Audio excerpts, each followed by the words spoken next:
In urban locations across the globe, individuals and community organizations have been converting abandoned lots into urban gardens. These urban gardens provide fresh fruits and vegetables while removing urban blight.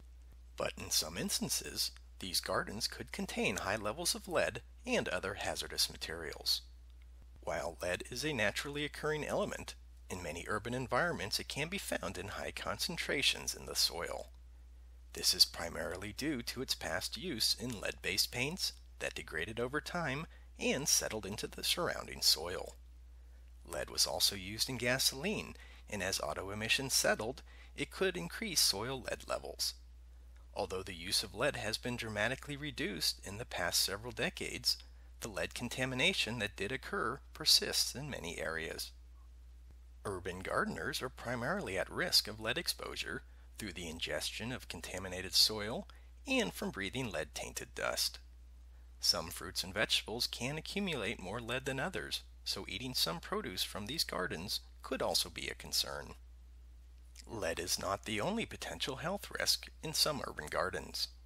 Other heavy metals could also be present, as well as chemical contaminants depending on past industrial uses of the land. Some urban gardens have also created raised planting beds to grow crops that utilize old pressure-treated lumber as borders.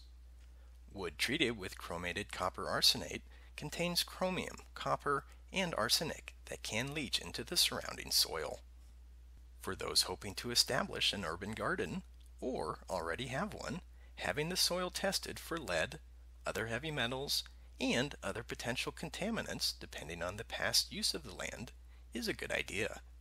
If contamination is found, the soil could be removed and replaced, or there are other gardening methods available to help reduce human exposure to lead and other hazardous materials. These are just a few things to know about urban gardening and lead exposure concerns. To learn more about this or other environmental, health, safety, indoor air quality, occupational, or property issues, please visit the website shown on the screen.